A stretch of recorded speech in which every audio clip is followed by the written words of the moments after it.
parole de Dieu aujourd'hui que nous allons lire dans le livre de Daniel, le prophète Daniel, le chapitre 5, verset 5 au verset 8. On va se tenir debout, frère.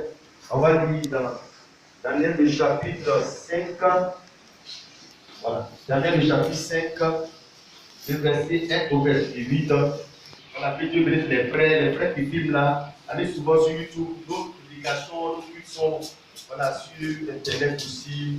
Voilà, donc Daniel le prophète, chapitre 5, verset 1 au verset 8. Je vais dire la parole du Seigneur. Seigneur, de vous, voilà, les jeunes frères, les jeunes soeurs, voilà, pour vous, pour ceux qui sont vraiment âgés, qui sont pas importants de s'asseoir.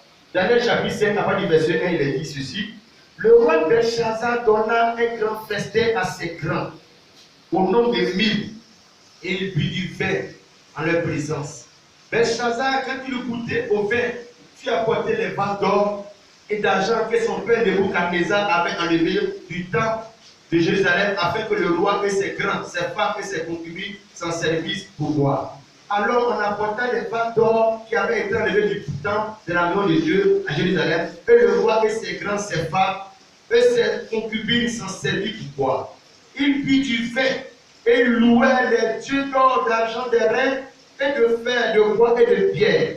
En ce moment apparut les doigts d'une main d'homme, et ils écrivirent en face du chandelier sur la chaude de la muraille du palais royal. Le roi vit cette extrémité de main qui écrivait. Alors le roi changea de couleur et ses pensées le doublaient. Les jointures de ses reins se relâchèrent et ses genoux se heurtaient l'un contre l'autre. Le roi criait avec force comme il venait des astronomes, des chaldéens et les devins. Et le roi prit la parole et dit aux sages de Babylone: quiconque lira cette écriture et m'en donnera l'explication sera revêtu de boue, portera un collier d'or à son cou et aura la troisième place dans le gouvernement du royaume. Tous les sages du roi entrèrent, mais il ne put pas lire l'écriture et en donner au roi l'explication. Que le Seigneur bénisse sa parole dans le nom de Jésus-Christ. Dis Amen. Alléluia. Le Seigneur te bénisse, frère. Tu n'entends pas d'Amen, hein? Amen. Donc c'est pour dormir, on va commencer là. Quand c'est loin, les sous. Mais quand la parole de Dieu vient, puis dorme. Ah frère, la partie la plus importante du culte, c'est la parole du Seigneur. Amen. Alléluia. Le thème que je vais prêcher ce matin, c'est: quelle est ta vraie valeur aux yeux de Dieu? Amen. Voilà cette lecture un peu longue, pour laquelle je vais la comprendre. Il s'agit ici du royaume de Babylone. Et le royaume de Babylone à l'époque était le plus grand royaume, comme ce que est aujourd'hui les États-Unis. La plus grande puissance militaire, économique et surtout le problème spirituel, c'était le royaume de Babylone qui était dirigé à l'époque par le grand roi Nebuchadnezzar. Quand Nebuchadnezzar est mort, c'est son fils Belshazzar qui est venu régner à sa place sur le grand royaume de Babylone. Alléluia. Vous voyez, frère, ce royaume était tellement puissant et grand à l'époque de Babylone, de Nebuchadnezzar. Nebuchadnezzar était comme un dieu sur la terre. Il était tout puissant. Quand il décide que tu meurs, tu meurs. S'il décide que tu vis, tu vis. Il avait tout le monde du monde et des nations sous son autorité. Il n'y avait personne qui pouvait lui résister. Quand il est mort, son fils Belshazzar a hérité de cette même puissance. Donc Belshazzar aussi était le plus grand de toute la terre. Quand Belshazzar, son fils, est venu suicider à son père Nebuchadnezzar pour célébrer son arrivée au pouvoir, pour se réjouir de ce qu'il est devenu aussi roi, un roi puissant, la Bible dit au verset 1 du chapitre qu'on vient de lire, il a invité, fait organiser un grand festin. Et il a invité tous les grands du royaume de Babylone au nombre de 1000 personnes. Je lis pour toi le verset, il a dit: le roi Belshazzar donna un grand festin. Il ne donne pas seulement un festin. Quand la Bible dit un grand festin, c'est que vraiment le festin avait la grandeur. Festin VIP, invité VIP, nourriture, vin VIP, tout était VIP, tout exprimait la grandeur et l'excellence. Il n'y avait pas les petits invités là-bas. Ce n'est pas les festins où tout le monde peut rentrer là-bas. Non, la Bible dit, le roi Belshazzar donnait un grand festin à ses grands au nom de lui. Ça veut dire les invités, nombre de places limitées, 1000 personnes. Mais les invités, la même dit, c'était les grands types du royaume. Parmi les artistes, c'était les plus grands. Parmi les sportifs, les plus grands. Parmi les militaires, les généraux, les plus grands. Parmi les politiciens, les plus grands. Parmi les femmes, les plus grandes femmes. Tout ce qui était grand dans toutes les couches sociales, c'est eux qui étaient parmi les invités. Il n'y avait pas de place pour les pauvres là-bas. Pour les moyens, c'était les grands du monde qui étaient invités. 1000 personnes. Grand festin, invités, les grands du monde étaient rassemblés là. Imagine-toi, mon frère. Quel genre de nourriture mangeait? C'est pas nos mamans qui préparent sur la route là qui t'ont préparé. Nos grands festins, veut dire, c'est les grands services traiteurs, les grands cuisiniers. C'est pas les petits nourritures, c'est les grands repas, les grands vins. Tout était grand. Alléluia. Les plus belles femmes, les grands femmes, tout ce qui était des valeurs était là à ces grands festins. La Bible dit que les gens mangeaient et buvaient. Ça se réjouissait. C'est comment les gens pauvres enviaient cette grande personnalité. Le monde du football qui était là. Les grandes personnalités de la politique qui étaient là. Les grandes personnalités du showbiz qui étaient là. Peut-être qu'il y avait même les grands hommes de Dieu. Mais dans tous les secteurs, tous les domaines, les plus grands étaient là.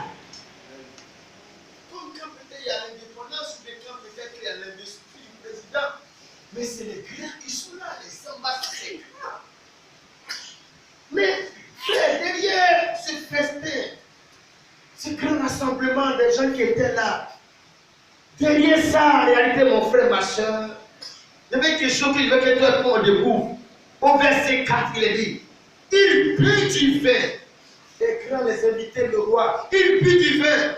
Et ils louaient leur Dieu pour d'argent, d'airain, de fer, de bois et de pierre.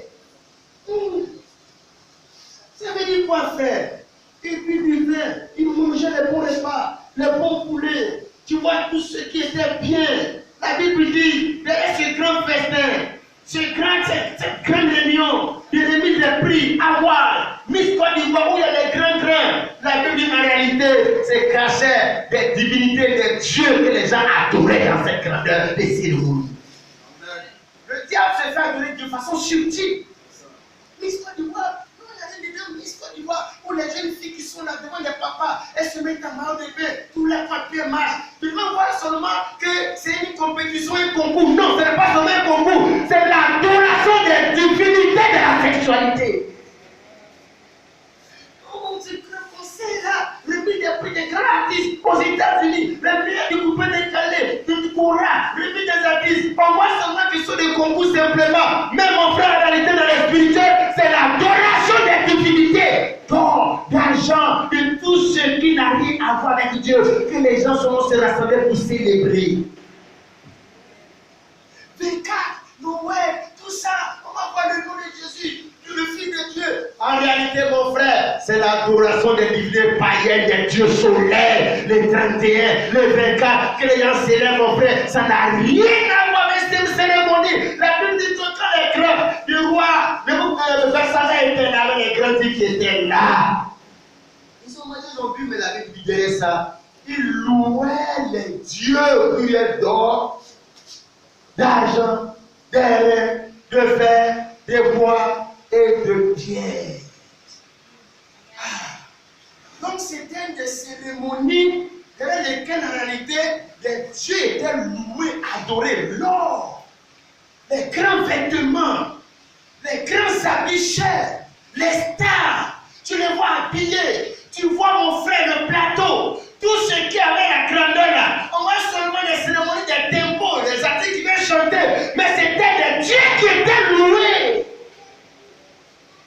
Derrière Valétoscope, est-ce que tu sais c'est quelle divinité qui est cachée? Derrière Oiseau Vacant, derrière toutes ces choses d'amusement qu'on voit qui rassemblent les gens. Tout le monde aime ça, tout le monde partit, les enfants, les grands, mon frère, ma soeur. Il y a des divinités dans lesquelles les chrétiens aussi sont en train de passer dessus. Les grands rencontres, grands meetings, investitures, campagnes politique, au stade, tout ça, les gens s'en vont au concert d'Arafat, de Bordeaux, de Fali Poupa, les gens voient l'artiste qui va chanter amusement. Est-ce que tu sais que derrière tout ça, l'artiste va entraîner l'âme des gens à l'adoration des divinités cachées? Et que le Seigneur nous ouvre les yeux.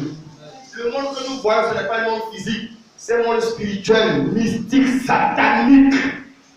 Dans l'Église, Dieu n'a pas pitié de toi pour t'ouvrir les yeux. Tu vas adorer Satan sans le savoir. Tu vas prendre la marque de la bête sans le savoir.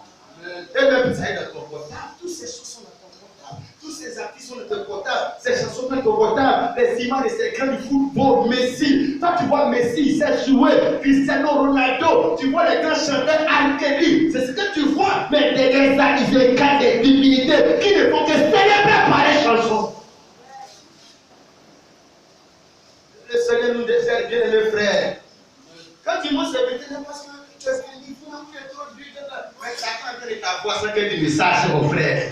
Le temps que tu vas te lever, ça sera trop tard. Alléluia. La Bible dit, pendant que les gens mangeaient, regarde ce qui va se passer au verset 5. Ça mangeait, ça dansait. Au moment où le son était chaud, les artistes, ça mangeait les femmes. J'étais vraiment engagé dans le grand festin. La Bible dit tout d'abord verset 5. En ce moment, apparut les doigts d'une main d'homme. Et il l'écrivit en face du chandelier sur la chaude de la muraille du palais royal. Le roi vit cette extrémité de main qu'il écrivait. Ils étaient là comme ça, braqués sur le chaud, sur les femmes, l'ambiance, les artistes, la nourriture, la boisson, tout à coup, les mains, les doigts d'une main invisible, une main qui est quittée de l'essai où une main apparaît et qui commence à écrire sur le mur du palais royal. Amen, amen. Ça veut dire, frère, derrière toutes ces cérémonies, tout ce qui se passe, il y a une écriture qui doit révéler la nature spirituelle de tout ce qui se passe. Et bien cette écriture-là, les gens savent pas. Et ils regardent l'artiste. Mais est-ce que tu sais qu'au-dessus de l'artiste spirituellement, il y a une écriture qui est écrite là pour que tu saches quel genre d'artiste celui-là il est.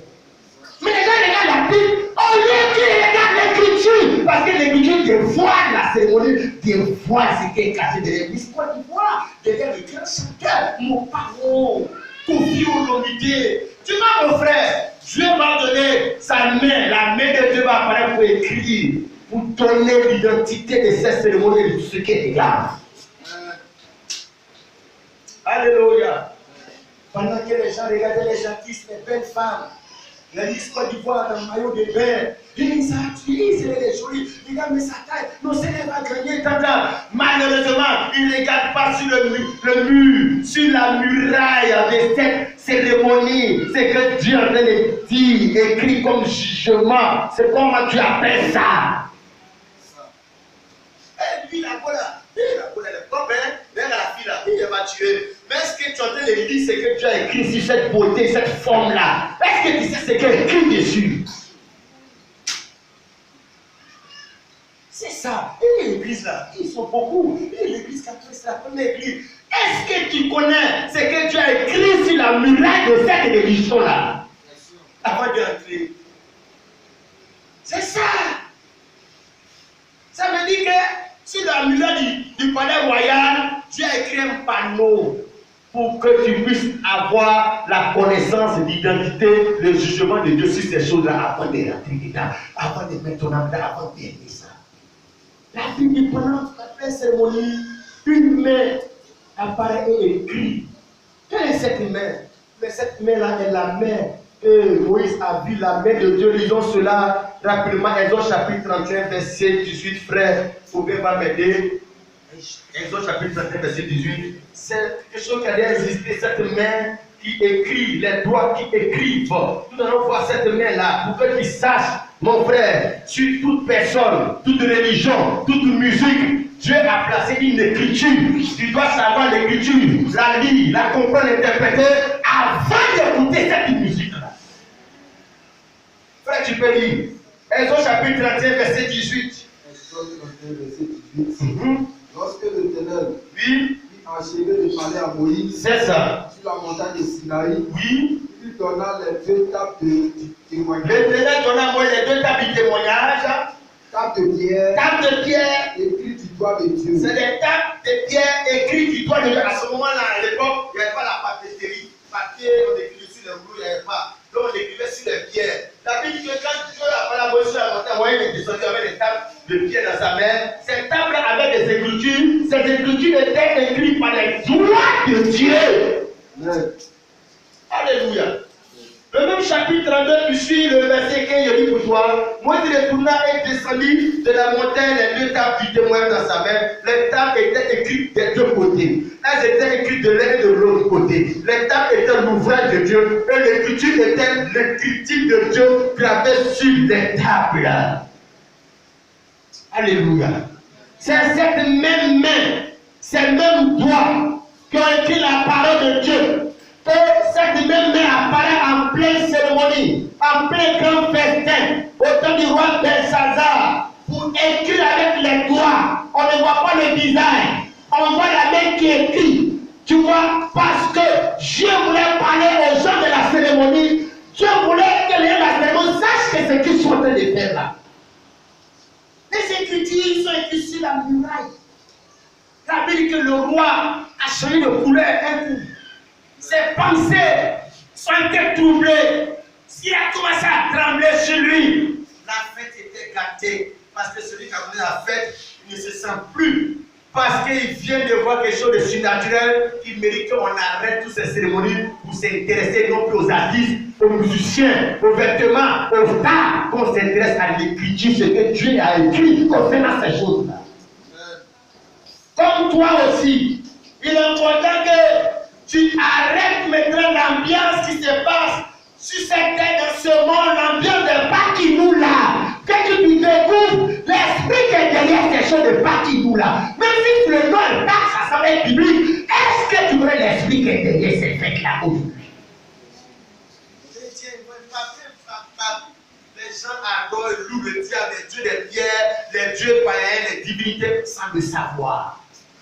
La preuve, c'est que peu importe même si c'est un but d'une fête chrétienne, c'est devenu une fête païenne des Baoulés pour que tu saches qu'en réalité, derrière ces célébrations, ce n'est pas le Dieu de la Bible, c'est des divinités païennes. Quand bientôt vous allez voir, tous les églises vont se vider. Vous allez dans les villages. Quand vous allez là-bas, ce n'est pas pour servir Dieu, c'est pour aller servir le péché. Les artistes païens vont se gagner de l'argent. Le show, l'ambiance, chaque année c'est comme ça. Ils vont se sanctifier, adorer Dieu jusqu'à la fin des Pâques, le diable va les mettre à terre. Chaque année, 24, il les met à terre. Chaque année, c'est comme ça que les païens, ils adorent Dieu, après le diable l'emmène à louer les dieux païens, les dieux de pierre, les dieux solaires, les dieux d'argent, les dieux au village, les dieux en ville, les dieux du Ramadan, tous les dieux. Mon frère, il faut que tu comprennes l'écriture que Dieu a donnée pour connaître le contenu de ces grands festins. Dis bien amen, frère. Oh, la Bible dit que cette main, c'était la main de Dieu. L'écriture était l'écriture de Dieu. Ce que nous devons chercher à comprendre, frère, comme le roi, qu'est-ce qui a été écrit et quelle est la signification de l'écriture? Pas consommer des vies comme cela, continuer des vies comme cela. Un corona est venu, c'est venu, on vit comme cela. Ebola est venu, on vit comme cela. Ce qui se passe à Côte d'Ivoire, on vit comme cela. Tu ne peux pas voir qu'il y a une écriture que tu dois chercher à interpréter pour connaître le contenu des événements qui se passent maintenant. Donc, la vie pour vivre. Quand les gens, ils commencent à s'inviter, mais il y a une écriture qui doit t'amener à pouvoir connaître l'appellation de toutes ces choses-là. Alléluia. Voyons cela, le verset 7. Le roi cria avec force qu'on fit venir les astrologues. C'est-à-dire les gens qui étudiaient les astres, les étoiles et tout cela, puisque la main apparaît au ciel, puis c'est écrit sur la muraille. Donc les gens qui pouvaient interpréter ça à l'époque à Babylone, il y avait des gens qualifiés qui interprétaient les songes, les rêves et tout cela. Il y avait les astrologues, le roi appelle les astrologues, les chaldéens et les dévers. Donc c'était les hommes spirituels, les gens qui peuvent interpréter les choses surnaturelles, les choses spirituelles. Il les a appelés. Et le roi prit la parole et dit aux sages de Babylone, quiconque lira cette écriture et m'en donnera l'explication, sera revêtu de boucles, portera un collier d'or à son cou et aura la troisième place dans le gouvernement du royaume. Verset 8. Tous les sages du roi entrèrent, mais il ne put pas lire l'écriture et en donner au roi l'explication. Ces gens qui ont été appelés, le roi voulait qu'ils donnent l'interprétation de l'écriture. L'interprétation de l'écriture va leur donner le contenu spirituel de ces cérémonies, de ces fêtes, de ces grands moments de prix, de Ligue des Champions, de la Ligue des Champions. D'ailleurs, moi, le football, le sport n'est pas mauvais, mais le diable est fort. Le diable a pris le sport pour se faire adorer. C'est sûr que les Cristiano Ronaldo, les Messi sont devenus des idoles de Dieu. Mais les jeunes veulent les ressembler. C'est des milliardaires. Quel président peut jouer avec ceux-là? C'est des dieux.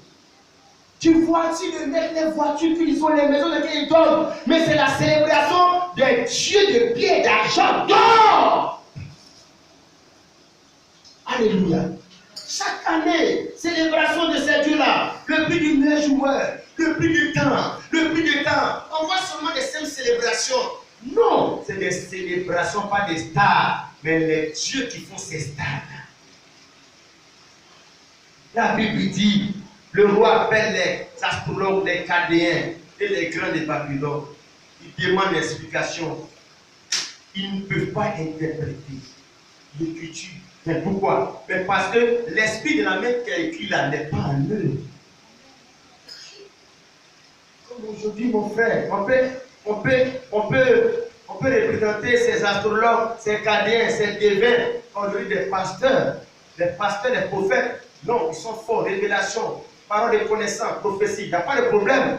Mais l'écriture de Dieu pour prendre le contenu spirituel des choses là, mon frère, pas tout le monde, toi n'est pas tol.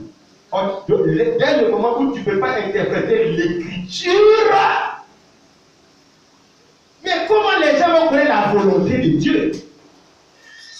Les divins, ils avaient l'habitude d'interpréter les rêves des songes. Les Chaldéens, les astrologues. Mais ça, l'écriture, il faut avoir l'esprit de celui qui a écrit pour connaître l'interprétation de l'écriture. Malheureusement, beaucoup n'ont pas l'esprit de celui qui a donné l'écriture, l'esprit de l'écriture. L'écriture, c'est le jugement de Dieu. Ce que Dieu vient d'écrire là, c'est un jugement qu'il a porté sur le grand festin, sur le roi Belshazzar. Mais comment connaît le jugement de Dieu, le point de vue de Dieu, c'est que Dieu pense de tout ce qu'il te fait? Ils ne connaissent pas. Ils portent pantalon seulement. Mais est-ce que tu connais l'écriture de Dieu? Tu portais pantalon, femme portait pantalon. Le point de vue de Dieu, sur cet habillement, tu ne connais pas. Le prophète te donne les sons, les visions. Est-ce qu'il t'a donné l'interprétation de Dieu sur ça? Si tu ne connais pas, tu sais ce qui va t'arriver, tu sais ce que Dieu pense. Voilà pourquoi il ne faut pas comprendre que tu as des prophètes qui te donnent des choses, mais des prophètes qui te donnent l'explication de l'écriture. Deutéronome 22, verset 5, il faut lui frère. Ah non, ma soeur, ah non, mon frère, tu as besoin de connaître l'écriture parce que sur tout vêtement, chaque vêtement, tu as une écriture à un point de vue que tu dois connaître avant de comprendre. Tu ne vas pas t'engager dans une relation. Parce que tu es marié, tu te maries. Non, dans toute relation, il y a une écriture. Il y a une écriture. Le point de vue de Dieu, avant de t'engager. Deutéronome 22, verset 5. Un exemple banal, vêtement, habillement. Mais il y a une écriture de Dieu qui existe sur le vêtement. On y va, frère. Deutéronome 22, verset 5. Oui. Une femme, n'importe quelle femme, blanche, noire, il n'a pas dit que chez les blancs il fait froid, il pas des blancs. Non, il dit une femme. En Afrique où il fait chaud, chez les blancs il fait froid, quel que soit. Une femme, c'est une femme. C'est les gens qui veulent donner. Non, chez les blancs il fait froid. Il dit, est-ce que c'est pas Dieu qui a créé froid là? C'est pas Dieu qui a créé le soleil, les blancs, les noirs. Dieu ne parle pas de couleur de peau de l'âme. Il parle d'une femme. On y va, frère. Une femme ne portera point. Le point montre la négation absolue. Une femme ne portera point. Un habillement d'homme. Oui. Et un homme. C'est ça. Ne mettra point. Oui. Les vêtements de femme. C'est ça. Car quiconque fait ces choses est en abomination. Et comment, frère? Est en abomination. Quiconque fait ces choses est en abomination à l'Éternel. Ton Dieu. Comment tu peux porter un vêtement sans chercher l'écriture qui convient au vêtement, c'est-à-dire le point de vue de Dieu sur ce vêtement. Comment tu peux écouter une musique sans chercher le point de vue de Dieu sur cette musique? Comment tu peux aimer un artiste, télécharger ses sons dans ton portable, sans derrière tout ce qui existe les hommes, Dieu a placé une écriture sur la terre. Ah, mais ça fout du panneau. Est-ce que quelqu'un peut rouler une voiture sans des panneaux de signalisation, ils roulent comme cela? Non. Un homme aussi doit connaître les écritures, les panneaux que Dieu a mis sur toutes choses. Avant de s'engager dans ça, sinon tu vas adorer Satan, Anna n'a fait sans le savoir. Alléluia. Ce ne sont des pas prêchés là-dessus, habillement, vêtements, musique. Mais on veut de prêcher parce que ces choses, même si la tête qui doit être facile pour comprendre, mais le diable même a fait tomber les chrétiens, les gens sont tombés dans le monde, dans le péché. Le Seigneur a dit dans Deutéronome 22, on vient de dire, qui confesse ces choses est en abomination. L'abomination. Est-ce que l'abomination peut entrer au ciel? Alléluia. Un exemple encore, musique, allons dans Éphésiens. Éphésiens chapitre 5, verset 19 dit ceci. Entretenez-vous par des psaumes, c'est chansons. Entretenez-vous par des psaumes, par des hymnes et par des cantiques spirituels. Pourquoi on ne dit pas cantiques seulement? Cantiques des chansons, on ajoute cantiques spirituels. Chantant et célébrant de tout votre cœur les louanges du Seigneur. Entretenez-vous. Donc l'homme s'entretient en priant. Il entretient son âme par la prière, il entretient son âme par la lecture de la parole de Dieu. Il entretient aussi son âme en écoutant des musiques. Tout ce qui rentre en toi, dans ton esprit, dans ton oreille, et tes yeux voient, tu entretiens ton âme avec ça. Il dit, entretenez-vous. Comment tu entretiens ton âme? Avec quel genre de musique? Avec quel genre de chanson? Entretenez-vous par des sons, par des cantiques, et par des cantiques spirituels. Il ajoute spirituels parce qu'il y a des cantiques qui ne sont pas spirituels. Il y a des chansons qui ne sont pas spirituelles. Il y a des chanteurs qui ne sont pas spirituels. Ça veut dire qu'il y a des chanteurs là. Si tu écoutes la musique, ça détruit ta spiritualité. Ça te suit. Ça fait rentrer les démons dans toi. Au niveau des chrétiens, tout ce que tu écoutes comme musique détermine ta spiritualité. Quand il baille dans ton portable, il chante bien, il chante bien. La Bible dit, ceux qui chantent bien, c'est tous ceux qui chantent des cantiques spirituels, qui chantent des louanges du Seigneur. Et il y a la fois qui chante bien, il déborde, il est belle voix. Mais tu t'as dit que Satan même il est vilain. La Bible dit que l'ange et l'ange dessus, il se transforme en ange de lumière. Qui t'a dit que le péché est vilain? Satan, pour séduire les gens, il ne fera pas le péché vilain. Le péché est toujours joli. C'est quelque chose qui est séduisant. Comment elle a-t-elle séduit? Elle a dit, oh Seigneur, le serpent m'a séduit. Comme pas de séduire, on ne séduit pas une femme avec quelque chose qui est vilain. Quand Satan va séduire, il séduit toujours avec quelque chose qui est joli. Quelqu'un a dit qu'il chante bien, qui est joli. Regarde mon frère, regarde le péché. Regarde les femmes, quelqu'un le péché. Les artistes, quelqu'un le péché. Regarde les cassis, regarde comment ils sont beaux. Regarde comment ils ont des belles voix. Regarde comment ils savent chanter. Regarde comment ils savent danser. Regarde ces cérémoniales. Regarde la beauté qui est derrière. C'est ça la séduction, c'est ça le péché. Alléluia. Oh mon frère, ma soeur, qui t'entretient de quoi? Entretenez-vous. Dieu t'a sauvé. Il t'a donné de le connaître. Ton entretien est entre tes mains. Alléluia. Vous condamnez son cœur. On ne fait pas ça. Non, on ne fait pas ça. Afin de Dieu, là, c'est le cœur. Mais Dieu, là, il est où? Il est dans ton cœur. Ta foi, là, est où dans ton cœur? Le salut est où dans ton cœur? Quand tu mets ton corps, reste. Mais ce qui est dans ton cœur, c'est ce qui va être toi. Toute musique que tu écoutes, ça ne reste pas dans ton oreille, ça descend dans ton cœur. Quand le diable te possède, il possède ton cœur. Quand le mal, la méchanceté vient, ça ne reste pas dans tes intestins, ça vient dans ton cœur. La Bible dit, l'homme regarde ce qui frappe tes yeux. Dieu regarde dans ton cœur. Parce que toi-même, celui qu'on appelle Aubin, ou bien Nadège, c'est son cœur. Nadège, là, c'est son cœur qui est Nadège. Dieu a fait de Dieu, c'est le cœur. Maintenant, quand ton cœur est rempli de Dieu, ah non, ça va déborder dans ton corps. Ça va déborder sur ton visage, sur tes cheveux, sur ton habillement. Parce que celui qui a fait du cœur, c'est celui qui a fait aussi l'habillement du cœur. Pour que, comme les hommes ne peuvent pas voir dans ton cœur, ils peuvent voir Dieu dans ton corps. Quand ton corps parle de ce qui est en toi, ton corps parle de l'esprit qui t'a habité, ton corps parle du Dieu qui est rentré en toi. Alléluia. Oh bien-aimés frères, regarde, c'est là l'écriture apparaît. Les chaldéens, les astrologues, ils connaissent beaucoup de choses dans le spirituel, beaucoup de révélations dans les songes, dans les visions, dans les rêves. Mais l'explication de l'écriture, ils ne peuvent pas, ils ne connaissent pas parce qu'ils n'ont pas l'esprit de celui qui a écrit les Écritures. Voilà pourquoi ils discutent avec l'Écriture, ils rejettent l'Écriture. L'esprit de l'Écriture qui a dit, 1 Timothée chapitre 2, verset 9 à 15, je ne permets pas à la femme d'enseigner. Apocalypse chapitre 1, verset 9, que Jézabel, la femme qui s'est dit prophétesse, que ce que j'ai contre elle, l'esprit de celui qui a dit ça dans les Écritures n'est pas en eux. Voilà pourquoi ils s'en foutent des Écritures. Ils veulent prophétiser seulement, donner des choses seulement. On parle de l'Écriture. C'est ce qui nous donne de connaître la volonté de Dieu pour tous les domaines de la vie. Alléluia. Les gens n'ont pas pu. Comment ils vont la faire? Ils veulent savoir qu'est-ce que Dieu pense de la cérémonie là. Du coup, il y a des grands, 1000 invités. Qu'est-ce que Dieu pense?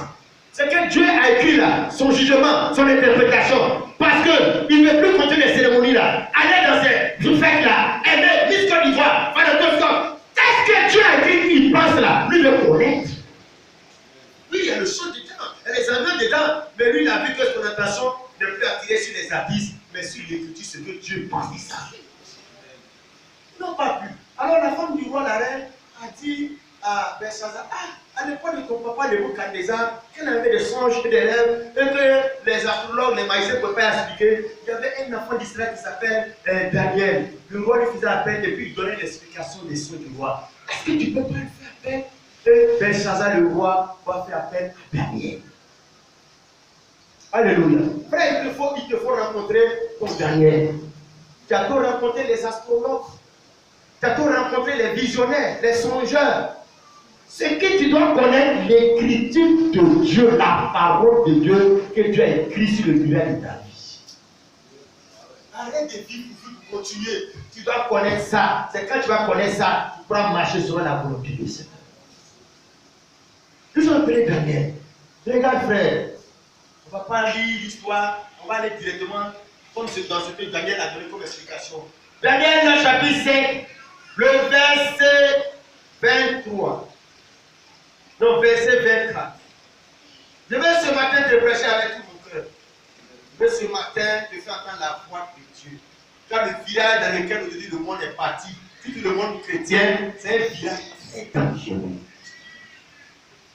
Daniel chapitre 5, verset 24. Daniel maintenant devant le roi lui demande, est-ce qu'il peut donner l'explication? Daniel dit, il n'a que Dieu ce qui révèle les choses cachées.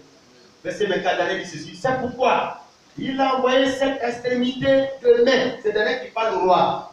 Dieu a envoyé cette extrémité de main qui a tracé cette écriture. Voici l'écriture qui a été tracée. Comptez, pesez et divisez. C'est ce qui a été écrit sur la muraille. Comptez, pesez et divisez.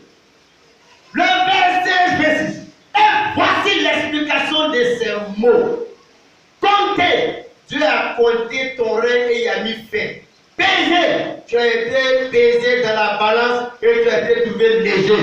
Divisé, ton royaume sera divisé et donné au maître aux baisses. Maintenant, ça concerne sa destinée. Car il y a des choses importantes qui concernent ton avenir sur la terre et dans l'éternité là-bas. Des choses se meurent, mais le diable, non, le diable est mauvais. Le diable sait que le peuple de Dieu est détruit quasiment la connaissance, l'ignorance tue. Le plus grand démon de l'homme, c'est l'ignorance. Pourquoi il va te au courant des choses qui concernent à ce que Dieu pense, quand il va mourir, à ce que Dieu voit? Pourquoi il va te au courant? Il est quand au courant que sa maman est sorcière de manger, mais pas au courant qu'il est blocage. Mais l'écriture qui concerne sa destinée, là, pourquoi il va te au courant? Si il va se repentir, si il va te sauver. Voilà l'écriture, compter, compter, peser, diviser. Daniel prend la parole, il dit voici l'explication. Compter, ça veut dire Dieu a compté ton règne et il a pu faire. On s'arrête au premier mot, compter. Donc il a fait de révéler au roi Belshazzar que de la manière les hommes comptent, de la manière les hommes calculent, Dieu aussi compte et calcule. Toi, Belshazzar, dans tes calculs, selon la manière dont toi tu comptes, tu vois que tu es encore jeune. Tu as beaucoup de temps, tu as l'avenir devant toi. Que tu as beaucoup d'argent, beaucoup de ressources pour vivre, pour que ton règne dure. Mais quand tu as mis la compter, il a dit que c'est fini pour toi, tu n'as pas beaucoup de temps, et puis maintenant le temps est parti de vous pour toi est arrivé. Quand lui il compte, il voit que c'est beaucoup d'années qu'il a à vivre. Quand Dieu compte, tu vois que c'est fini. Quand tu as compté, que Dieu a compté ton règne et il a dit alléluia. Que la manière de Dieu de compter est différente de la manière des hommes de compter. La manière dont Belshazzar a pris le temps de compter son âge, par exemple. Les gars, quand nous les hommes on compte notre jour, nos jours d'anniversaire, si par exemple aujourd'hui c'est le combien frère? Si le frère Joseph qui est en train de nous filmer là, il est né un 14, une année comme ça, quelconque, chaque 14 de chaque année, il fait son anniversaire et puis il dit quoi? Que Dieu a ajouté un an de plus sur mes années. C'est comme ça lui quand Dieu a ajouté. Ça fait un an de plus. Il y a un an de plus. Il y avait 25 ans. Cette année, il y a 26 ans. Dieu ne compte pas comme ça. Quand Dieu lui compte comme cela, il voit qu'aujourd'hui le 14, il y a un an de moins sur l'existence de Joseph qui vient de se retirer. Parce que Dieu a prévu que le jeune frère Joseph, sur la terre, il va vivre 60 ans. Ou 56 ans, comme Ahmed Bakako, 56 ans. Donc, Ahmed Bakako, son anniversaire, c'était le 10. C'était le 8, pardon. Le 8. Tu vois, normalement, les gens avaient dit que ça fait un an de plus sur sa vie. Non. Ça fait un an de moins. Il lui restait seulement quelques poussières de jours. Vous voyez comment Dieu compte, vous voyez comment les hommes comptent. Et le diable nous amène à compter contrairement à Dieu, et puis nous faire croire qu'on gagne. Croire qu'on gagne du temps, croire que ça fait un an de plus, qu'on gagne beaucoup. En réalité, c'est en train de finir, ta vie est en train de finir. Pourquoi tu saches que ma soeur, toi qui ne vas pas à l'église, tu ne fais pas faire de Dieu, on ne te voit pas les choses de Dieu. Regarde, les années là sont finies. Le reste qui est là, la tête est en train de faire comme ça là. La manière de Dieu de compter n'est pas comme pour les hommes. Belshazzar avait mal compté. Quand tu comptes mal, tu vis mal. Quand tu comptes mal, tu seras surpris. La main va te surprendre. Ta vie va faire parce que tu comptes mal. Quand tu comptes mal les temps, et puis tu es en train de faire le devoir. Mais quand tu comptes mal, elle monte le personne de haut, arrêtez, il a ramassé les feuilles. Encore depuis la question, l'introduction, parce que tu pensais que tu avais beaucoup de temps, c'est fini. Ramassez, ramassez, donne-moi les feuilles, voilà, moi deux. C'est là qu'il fait comme ça. Tu ramasses les feuilles. Tu vois que, mais le devoir c'était 3 heures de temps, non? Oui, c'était 3 heures. 3 heures de temps. Ah, oui, tu as cru que c'est beaucoup 3 heures de temps. Il a écrit tout son devoir sur le brouillon, il a fait recopier, il ne peut pas donner le brouillon, ça fait vierge. 3 heures de temps, il a cru que c'est beaucoup. Regarde ce qui lui est arrivé. Il a échoué. Tout ce temps était assis là, le temps est passé, c'est pas du tout. C'est comme aujourd'hui pour les esprits. Le temps passe. La vie finit. Tu t'attends à la mort et Jésus revient de toi sans que tu te rendes compte. Parce que tu vois que tu as beaucoup de temps devant toi. Tu as mal compté. Tu es rentré dans un faux calcul, une fausse mathématique. Et la Bible dit, je vais te donner quelques exemples où Dieu a sa façon de compter et de voir les choses qui est différente de celui des hommes. Prenons par exemple 2 Pierre 3, verset 8. Frère Constant, tu peux aider le frère à lire rapidement. Ma soeur, tu vas voir aujourd'hui si tu as vraiment l'argent. Parce que nous, on compte l'argent qu'on encaisse. Et puis on dit, hey, il y a beaucoup d'argent. L'argent qui est dans ton compte de pas, tu vois qu'il y a beaucoup d'argent. Dieu ne compte pas comme ça ton argent. Dieu lui compte ce que tu as donné aux gens à l'œuvre de Dieu, à l'œuvre de Dieu. Ce qui est parti, que tu as relâché là. C'est ça que Dieu compte lui dit, ah, toi tu as l'argent. Nous, on compte ce qu'on possède, Dieu compte ce que tu as relâché. Tu vois, frère, comment on sera surpris quand Jésus viendra? Comment beaucoup seront surpris? On dit, on a chassé des démons, on fait des miracles, moi je vous ai jamais connu. Parce qu'ils comptaient ça, on chante miracle. C'est ça, ils comptaient pour dire qu'ils sont spirituels, ils sont grands de Dieu. Si tu ne comptes pas bien, tu ne sais pas parler de choses comme Dieu, mais tu seras surpris mal. Oui. On est à l'école de Dieu. La mathématique de Dieu n'est pas mathématique des hommes. Compter des hommes n'est pas compter de Dieu. Voilà comment Dieu compte. 2 Pierre 3 verset 8 dit. Mais il y a une chose. Mais il y a une chose. Oui. De ne pas ignorer. N'ignorez pas ça. Vous devez savoir ça. Ce que nous n'avons pas ignoré, frère, c'est que devant le Seigneur. C'est que devant le Seigneur, pas devant le professeur, pas à l'école, pas ici encore du aux États-Unis. Devant le Seigneur. Un jour est comme 1000 ans. Un jour est comme 1000 ans. 1 est égal à 1000. Dans les mathématiques de Dieu, 1, c'est 1000. Et 1000 ans sont comme 1. Et 1000 ans, c'est comme un jour. Tu vois, mon frère, comment Dieu prend sa mathématique de Dieu. Voilà pourquoi quand tu as l'esprit de Dieu, tu dois commencer à compter, à évaluer les choses comme Dieu évalue. Si tu as l'esprit de Dieu, on dit grand type. Un grand type, là, c'est un grand type. Il y a un grand type selon le langage des hommes, et puis il y a celui qui est un grand type selon Dieu. Ça, c'est un grand homme de Dieu. Non, c'est un grand homme de Dieu. Souvent même là, dans le vocabulaire de Dieu, c'est un vaurien. Ça dépend de quel esprit qui est en toi. Parce que Dieu, c'est un grand homme de Dieu.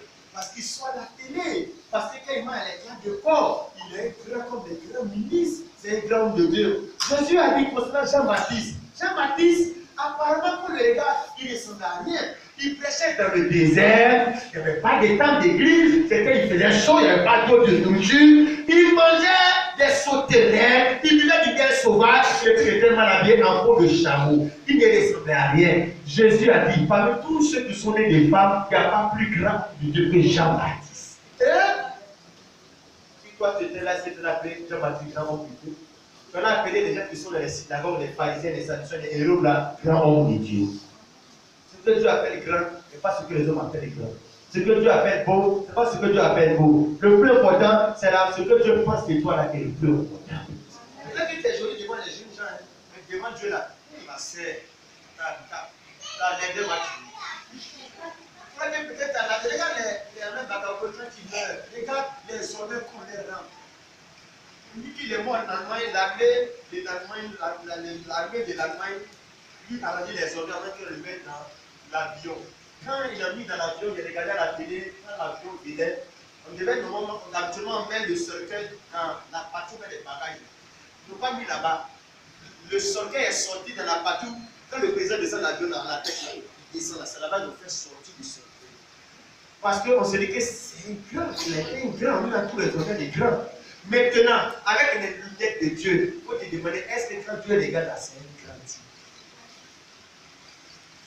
Ce qui fait qu'aujourd'hui, beaucoup de gens sont des faux chrétiens, ils ne sont pas sauvés, ils n'ont pas le Saint-Esprit, parce qu'ils s'évaluent selon le système, l'évaluation, selon la manière de compter et de regarder des gens. Oh, c'est Dieu, juge, c'est Dieu qui a les démons. Oh, c'est selon Dieu que les gens seront sauvés. Voilà pourquoi ce matin, il y a une question de thème. Quelle est ta valeur aux yeux de Dieu? Regarde, on va dire encore, une autre manière pour Dieu de compter. Un jour est égal pour Dieu à 1000 ans, comme 1000 ans est égal à un jour.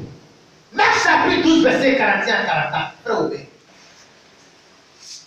Est-ce que quand ce matin tu es encore on a ton watch, tu te dis tu es bien habillé, que tu vraiment tu regardes ta chaussure, regarde comment tu es. Est-ce que quand celui te regarde là, il voit que tu es vêtu? Ah, c'est ça.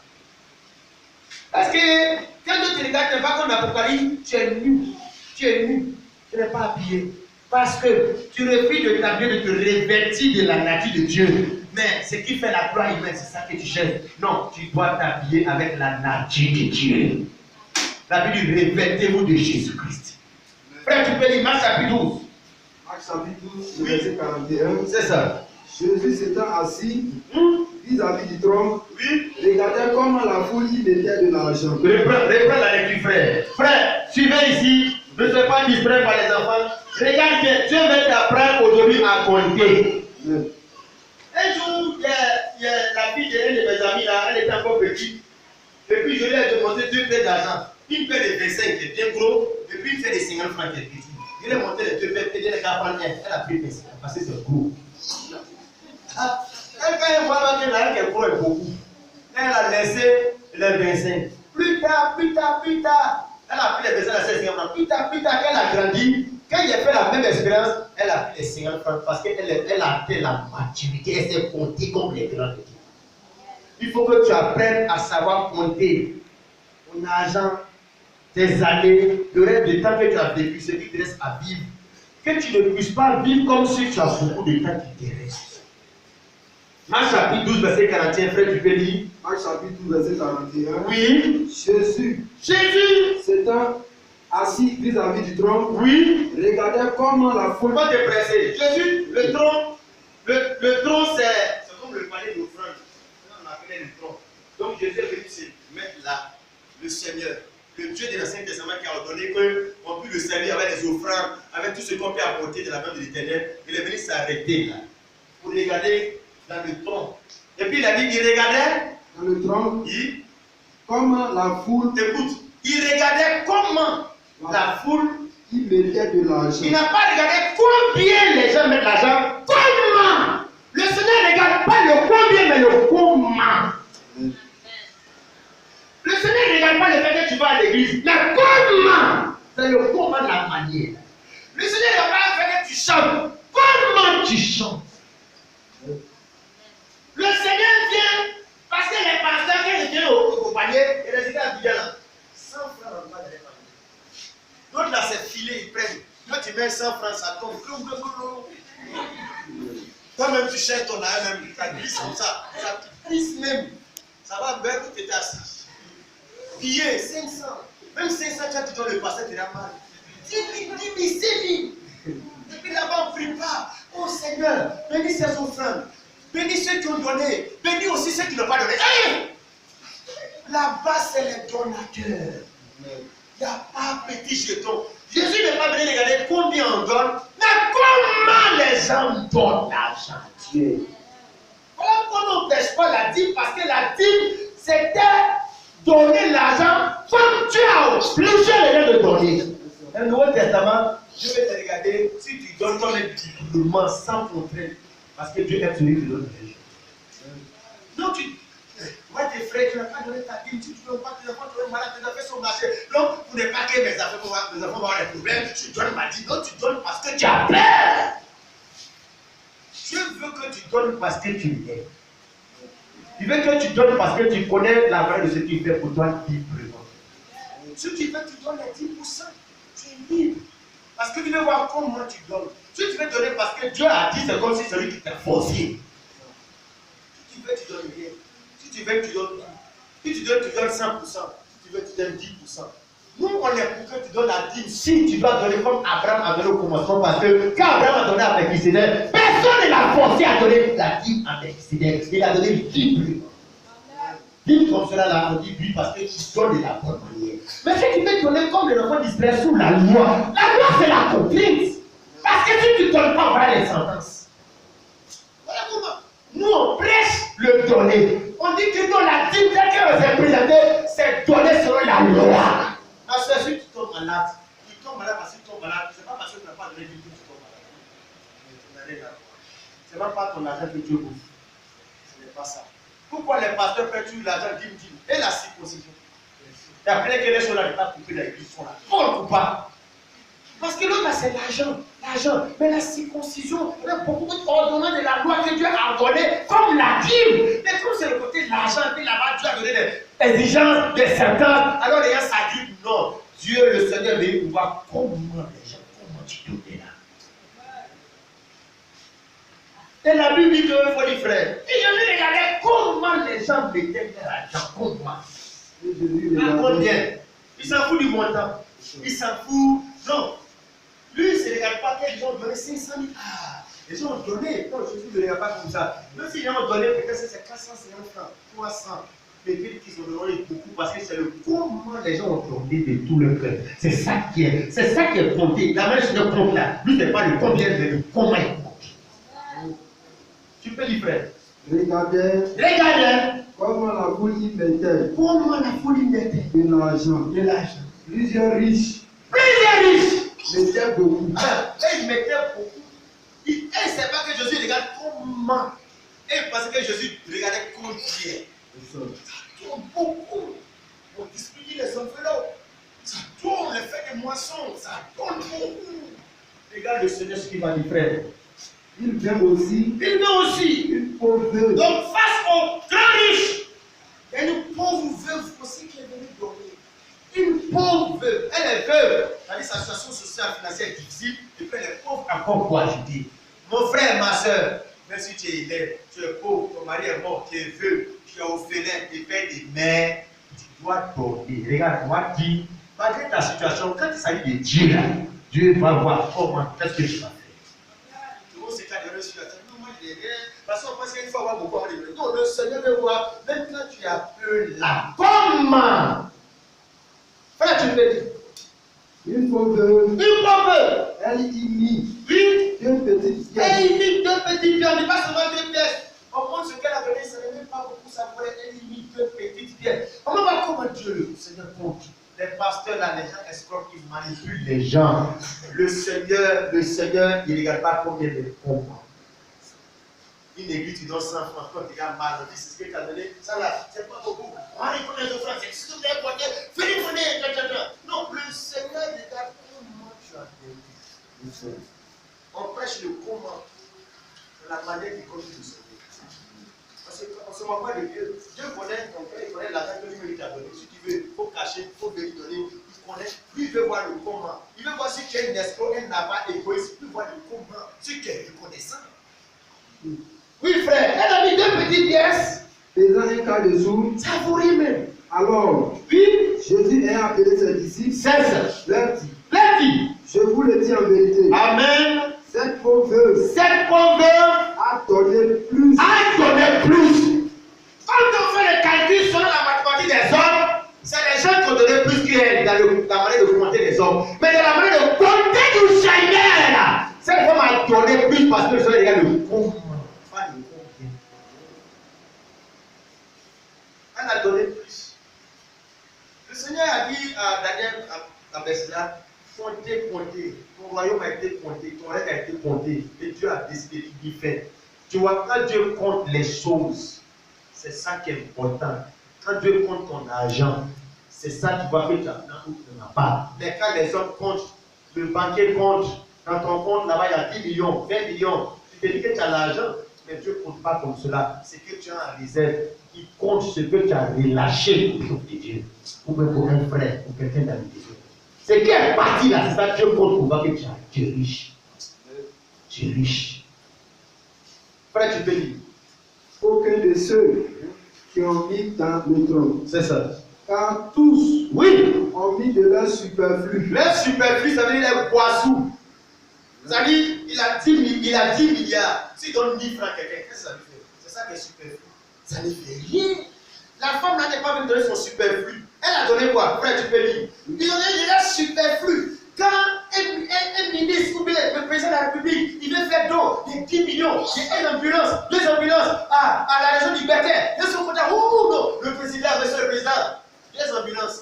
Mais est-ce que tu sais que par rapport à ce qu'il a dans son compte, et puis à ce qu'il a donné là, quand on évalue, mais il n'a rien donné. C'est comme ça Dieu compte. Il regarde par rapport à ce que tu possèdes, et puis par rapport à ce que tu as donné, c'est là que Dieu compte pour savoir si tu as donné comme chez toi. Une femme là, qu'est-ce qu'elle possédait? Rien du tout, c'est une pauvre. Regarde, c'est en fonction de ce que tu as gardé à la maison, que tu possèdes, c'est en fonction de savoir que Dieu le sait, que tu sais donner au Seigneur. Frère, on y va. Mais elle a mis de son nécessaire. Cette femme a mis de son nécessaire. C'est qui est nécessaire? Elle n'a pas mis de superflu, les autres mettent le superflu, et puis c'est qui est nécessaire, il y a à la maison. Cette femme là, elle a laissé le superflu boisson à la maison. C'est le nécessaire là qu'elle a envoyé. L'adoration qui est nécessaire. Toute sa vie, c'est ça qu'elle a envoyé. Voilà le comment. Comment le Seigneur t'a dit. Est-ce que tu vas à l'église? Oui, je vais à l'église. Pourquoi? Parce que je vais dimanche. Mais c'est les superflus là, dimanche là. Il y a qui mardi, mercredi, jeudi, vendredi, samedi. Tu fais quoi tout ce temps? Télévision, à la maison, tu kiffes, c'est-à-dire la plus grande partie de ton temps, ça n'a rien à voir avec les choses de Dieu. C'est la petite partie. Dimanche de 9h à midi, 3 heures de temps. C'est ça seulement Dieu prend sur une semaine. Quelle horreur! À la maison, mais il n'y a pas de prière. Bible, mais Bible, poussière toujours sur Bible là. Est-ce qu'il y a la Bible ou pas la Bible? Si il y a la Bible, on dit bon, il faut prendre Habakkuk chapitre 2, Habakkuk. Est-ce qu'il y a Habakkuk est dans la Bible? Il n'y en a pas. Frère Habakkuk là, c'est où? Je vois mes devant au voisin, mais il ne connaît pas où ça y est. Il ne lit pas Bible. Mais Internet, son portable, il écrit des temps. Non, il connaît. Les enfants avec l'informatique, les enfants à l'école, ils les connaissent. Mais est-ce que tu sais que la Bible, c'est le plus ordinateur que tu dois connaître? Parce que la Bible te parle de l'avenir même de ce monde, les enfants, les vraies informations. Elle ne connaît pas, elle ne connaît pas. Tu vois, le temps manque pour faire la mathématique de Dieu. Proverbe chapitre 11, verset 24, lis rapidement, et puis on va décortiquer pour rentrer dans la maison d'interprétation. Compter. Dieu a compté. Ah, mais lui, il a compté, Dieu a compté pour lui. Ah, le problème, c'est ça. C'est que même des fois, quand tu passes l'examen, tu peux compter quand tes points. Normalement, c'est sûr qu'il y a ma moyenne. Mais c'est le professeur principal, et quand il compte, il voit que tu as échoué. Hein. C'est la façon dont Dieu compte là qui compte. De toute façon, Dieu va compter pour te sauver. Ça qui compte. Ce n'est pas ce que l'église va compter. Ce n'est pas ce que Gabriel va compter. C'est que le Seigneur va compter. C'est ça qui compte.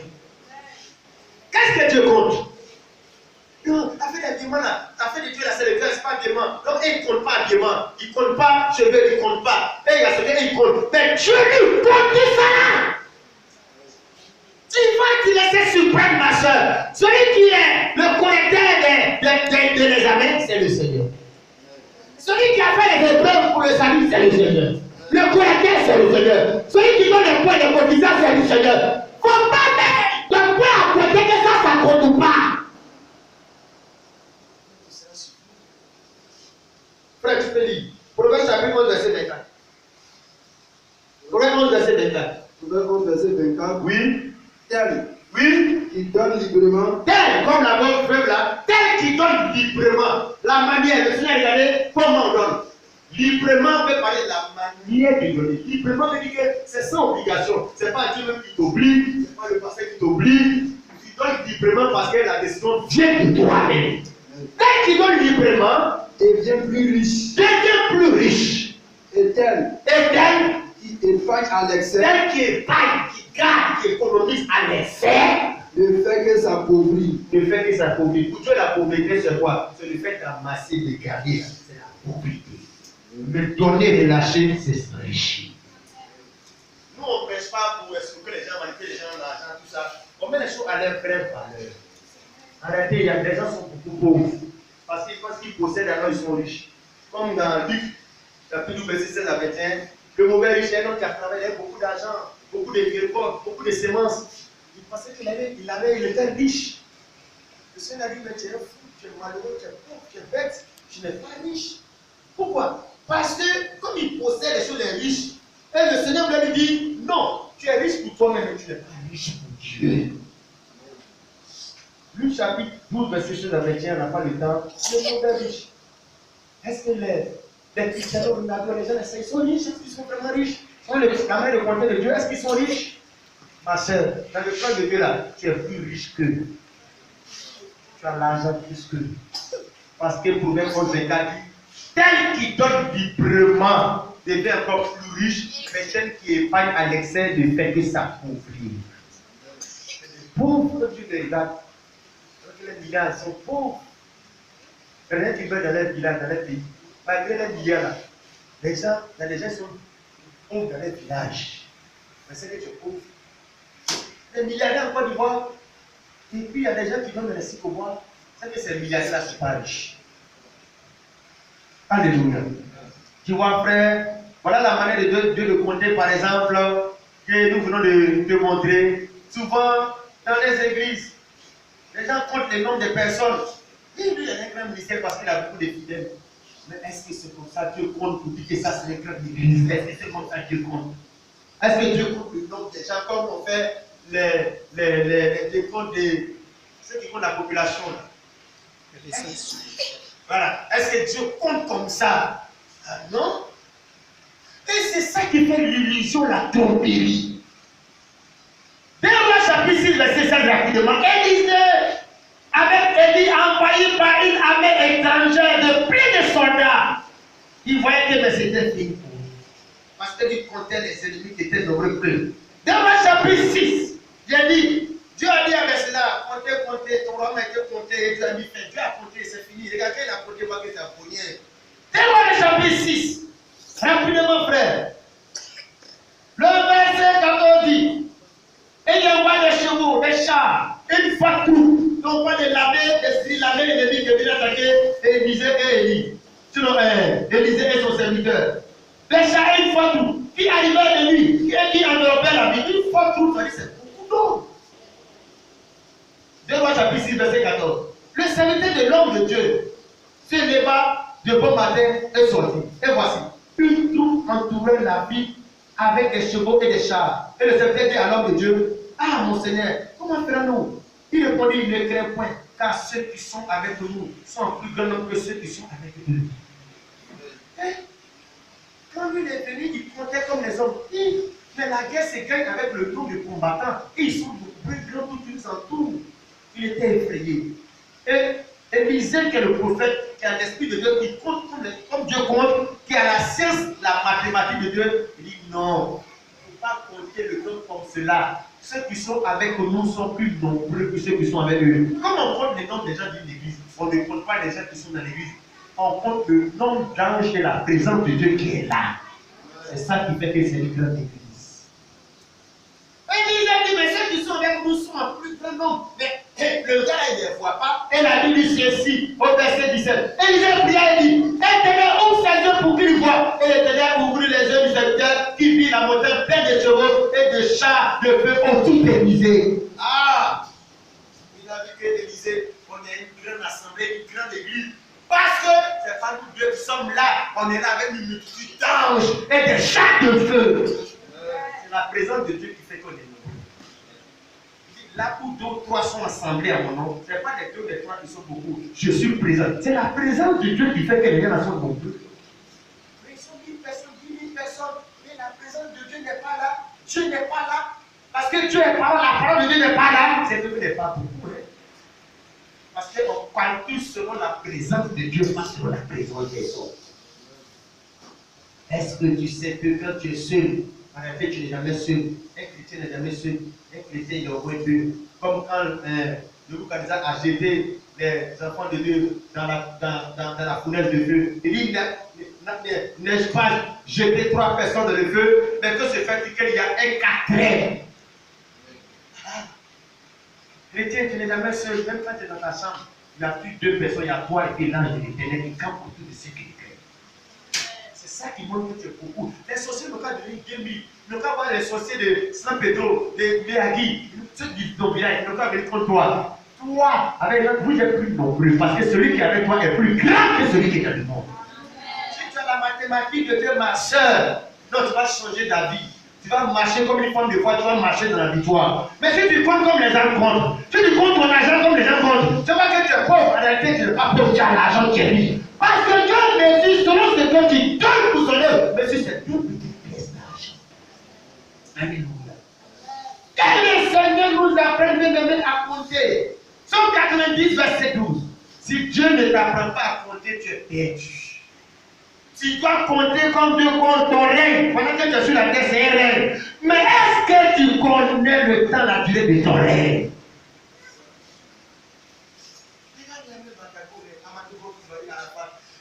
Ils pensaient qu'ils avaient un grand règne. Ils pensaient que la vie dépend d'eux. Ils veulent les présidents. Ils ont préparé tout. Mais la Bible dit, tu vois, si l'Éternel est bâti, celui qui bâtit en fait. Ils sont... Frère. Somme 90, verset 12. Lis rapidement, frère. Somme 90, verset 12. Voilà cette prière que tu dois faire tous les jours de ta vie. Tu as beaucoup de diplômes, mais est-ce que c'est comme ça que Dieu compte? Tu as beaucoup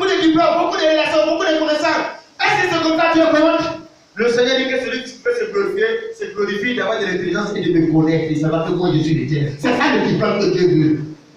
Tu peux dire Somme 90, verset 12, frère. Somme 90, verset 12. Oui. Enseigne-nous. Enseigne-nous. David dit au Seigneur, enseigne-nous comme ce matin. Tu es en train de t'enseigner. Enseigne-nous. Enseigne-nous. Enseigne-nous. À bien compter. Enseigne-nous à bien compter. Nos jours. Nos jours. Afin que nous appliquions notre cœur oui. à la sagesse. Tu as bien compté le jour, tu sais bien compter, tu ne peux pas rester à la maison pendant que les gens sont à l'église. C'est parce que tu comptes mal.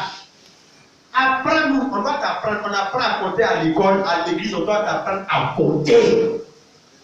Tu ne sais pas compter. Tu ne sais pas compter l'argent. Tu ne sais pas compter tes offrandes, tu ne sais pas compter tes jours, tu ne sais pas compter le nom des gens qui sont dans l'assemblée, tu ne sais pas compter, tu comptes pas, tu comptes comme les hommes, tu dois compter comme Dieu. David a dit à Seigneur dans ce cas, apprends-nous à compter, bien compter nos jours. Si on a bien compté nos jours, nous devons appliquer notre cœur. À faire quoi? Applique. Parce que si tu sais compter, tu vas appliquer ton cœur, non pas aux choses charnelles, aux choses du monde. Paul dit frère la suite.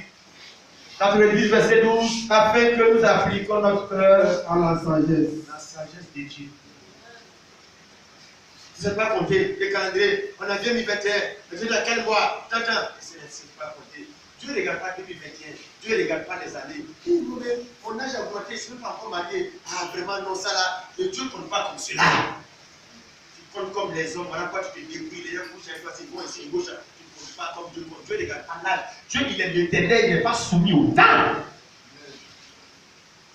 Alléluia. Que ce soit le temps que tu fais dans la galère de la pauvreté, Dieu ne compte pas le temps. Dieu ne compte pas comme cela. Donc, si tu comptes comme le Seigneur, tu vas voir que tu n'es pas en état sur quelqu'un, que quelqu'un n'est pas plus grand, plus fort que toi. Alléluia. Personne n'est mieux que toi. Allez, qui est plus joli que toi? Personne n'est joli que toi. Pourquoi? Parce qu'on ne peut pas te comparer à quelqu'un. Ton empreinte digitale là est unique à ton genre. La maman qui s'appelle maman Georgette, femme Yacouba, qui est officier des eaux et forêts, il n'y en a pas deux sur la terre, il n'y en aura pas deux. Tu ne peux pas te comparer à quelqu'un parce que tu es unique, on ne peut que te comparer à toi-même. Et c'est les grandes erreurs qu'on fait, puis on est complexé. On se compare aux blancs. Les blancs sont blancs, ils sont jolis. Alors on va payer des produits, on va se dépigmenter la peau, on va devenir comme les blancs. Mais qui t'a dit qu'un blanc est plus joli que toi? Qui t'a dit que les Indiens avec les cheveux longs sont plus jolis que toi? Non, tel que Dieu t'a créé avec tes cheveux africains crépus, il te voit joli comme cela. Dis amen, frère. Je vais te valoriser, femme africaine, femme noire, cantique des cantiques, lisons la parole du Seigneur, sois fier de toi-même. Arrête de descendre aux gens, d'envier les autres, convoiter les gens. Non, ça te rend malheureux, ça te rend misérable. Et puis, regarde, les gens font de l'escroquerie. Les produits cosmétiques que les gens vendent là, ils prennent les filles métisses sur la photo, ils font la publicité. Donc, nous, j'ai une soeur Baoulé au village là, quand elle voit, elle se dit, ah, c'est la fille là, c'est là comme la fille métisse qui est sur la photo. Donc, ça se chasse seulement, ça se chasse seulement. Tcha, là, à un moment donné, tu vois les figures bleues noires. Donc, on prend les jolies filles, mais les cheveux là, elle fait si bien, elle est jolie. Elle est sur la pommade, la vie élégante. C'est la solution. Donc, c'est dit, donc, si elle paye là, 48 jours, 10 jours, elle sera comme la femme. Qui a dit ça? Tu seras comme elle. Tu ne seras pas. Comme tu veux devenir comme elle, c'est ça, Dieu même a fait que tu vas devenir vilaine. Mais si tu veux rester toi-même, tu seras belle. Personne n'est beau que son ami sur la terre. Alléluia. Cantique des cantiques, lisons cela, bien mes frères, pour voir la parole du Seigneur. Femme africaine, tu es très belle. Moi, je vais te valoriser. Avec même tes cheveux crépus.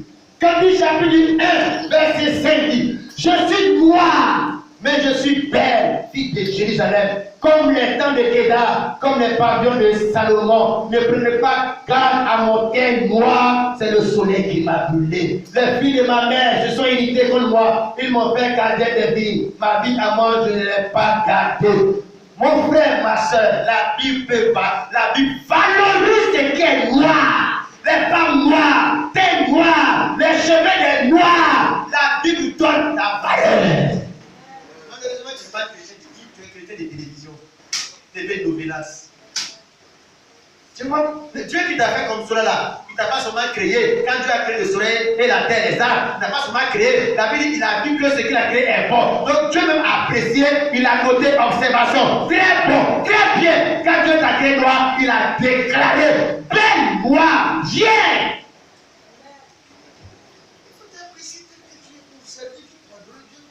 Dieu va juger les blancs selon eux, mais les blancs même là, c'est la merde, c'est les blancs qui. Chez les blancs, c'est le laboratoire du péché, de la débauche. Les noirs ont plus de valeur de vertu, de moralité. L'homosexualité, c'est quitté où? La pornographie, c'est quitté où? Coup d'État, créer les armes, tout ce qu'on voit sur la tête depuis la sécurité où? Mais c'est les blancs là, lesquels? Regarde comment ça y est, c'est noir. Les noirs sont tellement noirs là, mais sont très blancs. Actuellement, on a tous les prières, votre prière camélique. Va aller en France, là-bas, à l'église. Dieu, allez à l'église, prier, se prier. Ils ne sont pas dans ça. Pourquoi? Parce qu'il n'y a pas Dieu, il n'y a pas la moralité, il n'y a pas les choses de l'État. Le blanc que tu vois là, il n'y a pas Dieu. Il ne cherche pas Dieu. Le blanc, lui, cherche Dieu. Le blanc, c'est un loué de Dieu. Il prend son temps, il célèbre Dieu, même quand un blanc prêche, et puis un noir prêche. Regarde le noir. Les noirs là, quand ils veulent faire quelque chose, ils veulent féticher, vraiment les féticheurs. Tu veux aussi adorer de Dieu. Je suis noir, mais je suis belle. Tu es belle. Tu n'as pas de mèche. Tu sais, une mèche là, c'est quoi? C'est la convoitise des cheveux des blancs qui a créé une mèche. C'est les blancs qui s'enrichissent sur les noirs. Les noirs, on s'enrichit sur eux. Le cacao, on prend, on fabrique et puis on s'enrichit sur eux. On fabrique des cheveux comme pour les blancs, les noirs vont payer. Les noirs vont payer. Donc, au mal là, pour que on fabrique et ils vont payer. Et ils payent seulement. Les fossiles, les fossiles. On fait et ils payent seulement. Oh, la Bible a dit que les noirs, ils sont belles. Elles sont belles. Mais le diable a dit qu'il ne faut pas, la femme noire va découvrir sa beauté. Parce qu'elle, quand elle se compare à Beyoncé, elle voit qu'elle est belle. Tu comptes mal. Tu regardes mal. Tu n'as pas de bonnes lunettes. Si tu as le Saint-Esprit, tu vas voir les choses comme Dieu te voit. Aucun blanc n'est supérieur à toi. Toi aussi, tu n'es pas supérieur à un blanc. Tu es tel que Dieu t'a fait. Alléluia. Je vais terminer la pensée. Compter. Voilà comment Dieu a compté. Deuxième élément, le Seigneur, par la bouche de Dieu, a dit, après avoir compté, Dieu dit, peser. Donc Dieu a compté. On est dans la mathématique, peser. Dieu va évaluer ton poids. Belshazzar. Dieu va te peser. Ma soeur, Dieu va te peser. Mon frère, Dieu va te peser. Révérend Bishop, Achille Bishop, Dieu va te peser. Quand les hommes te pèsent en Côte d'Ivoire, ton ministère, tu es lourd. Quand te pèse, ma jeune soeur, pèse ta beauté, tu es lourd. Mais Dieu va te peser pour voir de quoi tu es capable. Amen. Et ce matin, laisse Dieu te peser avec sa parole, avec l'écriture. Lisons encore Daniel, bien-aimé frère, le chapitre 5. Dans le chapitre 5, verset. Pesé. Tu as été pesé dans la balance et tu as été trouvé léger. Quelle balance? Les hommes ont les balances. Quand tu vas à la pharmacie, ils ont les balances, tu montes dessus. Tu vois que tu pèses 60 kilos, tu descends. Or, la Bible dit que Dieu aussi a sa balance, il doit te peser pour voir si tu pèses debout. Si tu manges bien, quand tu manges bien à Tchékéry, là, tu vas te peser la pharmacie, tu pèses debout. Mais est-ce que tu manges bien la parole de Dieu? Parce que pour que tu pèses spirituellement, il faut savoir si tu manges bien concernant la parole. Dieu a pesé Belshazzar. Un grand festin rempli de grands types, avec les milliards, l'argent qu'ils ont là. Quand Dieu a pesé les cérémonies, pesé ces grands types, de Côte d'Ivoire, ces hommes politiques, ces grands artistes, il a dit Dieu a pesé, il a vu que tu es léger. Homme de Dieu, réécrit, on va sur la terre, son patrie, son puissant là. Quand Dieu a mis ça sur la balance des écritures de la parole, ça vaut rien. C'est son tradition qui est gros. Les artistes, ils chantent la parole. C'est l'église là qui a gros nom, gros tellement. Quand on a mis ça sur la balance de la parole de Dieu, il n'y a rien dedans. Il n'y a pas la vie éternelle. La porte du salut, il n'y a rien dedans. Belshazzar, quand les enfants le voient, ils disent si un jour je devais grimper les enfants Belshazzar. Si un jour il travaille, là, c'est que mes enfants soient comme le monsieur, le roi là. Les grands étaient ses amis. 1000 invités, 1000 grands. Quand Dieu a pesé les 1000, tous les 1000 invités, plus Belshazzar et sa femme, les concubines, les copines, les go, tout ça là, on les a mis sur la parole de la parole. Zéro! Et puis, il ne fait pas bouger. C'est comme ça ta vie, hein? Tu fais du bruit, ta soeur, tu te montres quelqu'un. Mais est-ce que quand Dieu lui te pèse, tu es quelque chose qui représente quelque chose? Ces grands hommes de Dieu aujourd'hui, ces grands hommes politiques, même qu'on voit là, qui font travailler le pays, chaque 5 ans, élection, qui font travailler le monde, ces grands présidents-là, quand Dieu les pèse, est-ce qu'ils valent quelque chose? S'ils valaient quelque chose, avec les milliardaires, ils vont se soigner là-bas, mais ils n'allaient pas mourir là-bas dans les pays. Même toi-même, en fait, tu fais du quoi, quand tu vois que tu te Dieu même il te guérit, il te soigne. Parce que toi-même, tu as confiance dans le Seigneur, que parce que si tu es guéri, que Dieu lui-même, là, sa grâce te suffit, que ce n'est pas l'argent, ce n'est pas par la force, ce n'est pas par l'intelligence. Frère, il faut comprendre que tu es mieux souvent que les gens connaissent une grande, tu es mieux. Oui, toi, tu peux quitter ici à pied, aller au grand marché, aller de toi à pied, tu n'as pas besoin de garde de corps. Tu es tranquille, tu n'as pas peur que quelqu'un va te poignarder, que quelqu'un va se venger parce que tu as tué quelqu'un. Hier, tu vis en fait, tu es en paix avec toi, mais avec Dieu. Mais les gens, quand tu vois, ils ne dorment pas la nuit. Ils ne peuvent pas marcher sur la route comme toi. Tu es important. Tu n'as pas vie à vie en tête. Ton petit, il couche, tu manges à la maison, tu manges, tu pries, tu bénis. Tu vis en paix, malgré les poulets, ton frère, ma soeur, les âmes est tourmentée. Amen. Un milliard là, ça ne peut rien les faire. Souvent, ils sont obligés d'aller dans les réseaux mystiques, des francs-maçons, pour pouvoir dormir. Si vous les voyez là, c'est des médicaments, des piqûres qu'on est dans, on est fait avant qu'ils dorment, sinon ils ne peuvent pas dormir. Ils sont obligés de porter des antiballes, parce qu'à tout moment, quelqu'un peut tirer sur eux. Mais toi, tu n'en as pas besoin. Parce que la Bible dit celui qui a plus grand que celui qui est dans le monde. Ton antiballe là, tu ne peux pas sur ta poitrine, ton antiballe est en toi. Rien ne peut arriver sans la permission de Dieu. Yeah! Tu vis tranquille. Tu as envié quelqu'un. Les gens même que tu as vu souvent là, tu t'envies toi-même. Aïe! Nous avons la parole à cause du nom de Jésus que nous portons. Nous sommes des grands types. Nous sommes des grandes personnalités. Pas parce que nous, on est grands, parce qu'en nous habite une grande personnalité, Jésus-Christ. Alléluia. Peser. Tu vas peser dans la balance de Dieu. Église là, que tu vois là, Dieu a écrit sur la muraille. Comptez, peser. Quand Dieu a pesé ça sur la balance des Écritures, mon frère, personne n'est sauvé, il y a rien dedans. Moi, je cherche l'église, ils sont les deux. Quand Dieu nous pèse là, on pèse le poids du salut de la vie. Tout ça là, Belshazzar, vous ne pesez rien, vous pesez quelque chose dans Babylone, pesez quelque chose sur la terre en Côte d'Ivoire, mais aux yeux de Dieu, vous ne représentez rien. Et vous vivez selon le regard des gens, vivez selon le regard de Dieu qui va peser votre vraie valeur, il va estimer ce que vous valez, ce que vous coûtez. Alléluia. Regarde ce que la Bible dit, frère. Job chapitre 31, verset 6. Job 31, verset 6.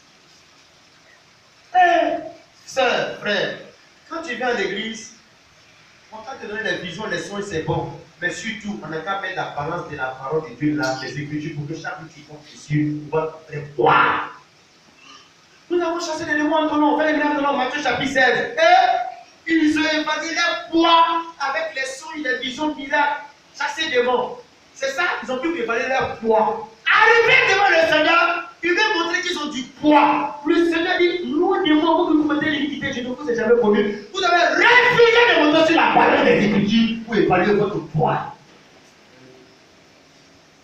Tu vois, ma soeur, là où les gens se sont subis, ils n'étaient pas sauvés, ils n'étaient pas convertis. Parce que c'est sur la balance des Écritures que tu peux savoir si vraiment tu es chrétien ou pas. Malheureusement, je regarde comme les églises, Saint-Marc, Saint-Dieu, Baptiste, qui a dit c'est les balances de Dieu. Ça, c'est les balances que les hommes ont fabriquées, c'est les balances des hommes. Comme vous dites, les vendeurs de viande, chacun sa balance, il truc sa balance. Viens 1 kilo chez lui là-bas, tu prends ta balance, tu pèses chez toi là, quand tu mets sur la balance, c'est pas même poids là. C'est ça la tromperie aujourd'hui des églises de religion. Les églises, on les balance chez eux là, pas pour côté pantalon, tu vas de l'autre côté la femme te fait bec, femme te fait rouler la galère. Chacun sa balance, mais à la balance de Dieu, tu m'as dit la vérité. C'est sur quelle balance tu es monté pour évaluer ce que tu es. Et les gens ne pas avec les balances, c'est la fausse balance. Il y a une seule balance, la balance des Écritures. Il faut compter sur la balance des Écritures pour voir le vrai poids de ta foi. Si ta foi est légère, tu vas comprendre que tu manges mal. Pas parce que tu ne manges pas, c'est que tu ne manges pas la parole de Dieu. Voilà pourquoi tu ne pèses pas. Ton âme ne pèse pas. Il n'y a pas de parole de Dieu dedans. Il n'y a pas de protéines. Il n'y a pas de fer. Il n'y a pas de vitamines. Les éléments qui font la foi de quelqu'un là, ils ont tout enlevé dedans jusqu'à ce qui n'est rien là que tu manges. Sanctification, ils ont enlevé. Quitter le monde, ils ont enlevé. Tous les vraies vitamines là, ils ont enlevé. Quelqu'un qui mange là, ça ne peut pas faire comme si quelqu'un. Allez à l'église, les sorciers vont à l'église. Frère, tu peux lire la parole du Seigneur. Jean, verset 6. Oui. Que Dieu me pèse. Que Dieu me pèse. Dans tes balances justes. Dans tes balances justes. Si Dieu te pèse, il te pèse juste. C'est là que tu vas me dire, ah, je suis dans l'impudicité, je suis dans l'adultère. Dieu m'a pesé. Ce matin à l'église, j'avais la parole. Je vois que, je suis dans la débauche. Je vais lui demander pardon. Parce que Dieu m'a pesé. Avant là, on me faisait croire que je pèse. Oh, je suis adultère. Je suis maîtresse des gens. Je vis dans la débauche, de la masturbation. On ne m'a jamais pesé vers. Aujourd'hui, Dieu m'a pesé. Dieu me répandu. Je veux que Dieu pèse rien. Que Dieu m'aide afin que je sois libre, que je sois sauvé. Ma soeur, il faut chercher la vraie parole du Seigneur. Il faut le dire encore, frère. Que Dieu me pèse. C'est sa prière que, c'est un souhait, c'est une prière que Dieu me pèse. Dans tes balances justes. Dans tes balances justes. Et il reconnaîtra. Et Dieu reconnaîtra mon intégrité. Mon intégrité. L'intégrité parle du poids spirituel, la crainte de Dieu, la sanctification, la justice. Si Dieu te pèse, c'est là que tu vas savoir si tu es chrétien ou pas. Si tu es monté sur la balance des assemblées de Dieu, même des catholiques, tu vas dire, on me supplie que je suis là. Ils adorent Marie. Ils vont me sauver. Tu n'as pas une bonne balance. La vraie balance qui veut te savoir, si vraiment tu es sauvé, tu es chrétien, que tu pèses quelque chose, c'est la balance des Écritures. Parce qu'il y a des fausses balances. Les fausses balances, par exemple, disons frère, tu m'as têté pour prier. Proverbe chapitre 11, verset 1, fausse balance. Tu vois dans la balance au grand marché de Sobotivi, dit c'est vérité. Tu vas peser chez toi, c'est 1 kg et demi. Tu vas à la pharmacie, tu montes sur le poids, je pèse 60 kg. Tu vas à la pharmacie qui est à Ouniansou, on dit que tu as 70 kg. Ah! Dieu, il a une seule balance, il a une seule parole, il a une seule parole qu'il a dit, il ne change pas. Il n'y a pas ce qu'il a assemblé de Dieu, il a dit, il n'y a pas ce qu'il a dit au fait pas de faire. Il y a une seule parole qu'il a dit, il a dit sur l'église, un seul esprit, une seule fois. Mais les hommes ont fabriqué les balances, beaucoup de balances. Frère, tu peux lire la parole du Seigneur. Les choses naturelles, c'est des choses spirituelles. Quand il y a une ministère du commerce, à un moment donné, ils vont contrôler les prix. Parce que tu vas payer savon, tu vas payer l'eau, chose, awa, lui là il fait 1000 francs. Tu vas le faire 1100 francs. Les gens disent non, nous devons avoir un seul prix. Mais c'est une seule nation, c'est une seule constitution, un seul État. La nation, le désordre de la foi chrétienne. Mais il n'y a pas de constitution qui existe dans votre affaire de Jésus là. Mais la constitution, c'est la Bible. Hey. Mais comment se fait-il que les apôtres ont marché en baptisant les gens au nom de Jésus? Mais c'est ce baptême-là qui est le seul baptême valable. Et là, Jésus, c'était le Dieu tout-puissant manifesté en chair. Il n'y avait pas de divinité, 3 personnes dans Dieu. Une seule personne qui a changé 3 vêtements. Père, Fils et Saint-Esprit. Une seule personne. Mais comment vous arrangez pour vous là, vous voyez avec vos lunettes 3 personnes en Dieu? Ma soeur, mon frère, il y a beaucoup de déceptions quand Dieu va sortir sa balance. Parce que quand chaque élève de terminale fait son épreuve de bac, lui il estime que lui a travaillé. Chacun estime que lui, cette année, il a coupé le bac. Lui il estime qu'il a eu. Mais ça, c'est vos estimes. Mais il y a un seul corrigé pour tous les élèves. C'est ça qui va mesurer le poids scolaire et intellectuel de tous les élèves. Il n'y a pas dit que ton papa est ministre, président. Il y a un seul corrigé pour tous. Frère, tu peux lire. Proverbe 16, verset 11.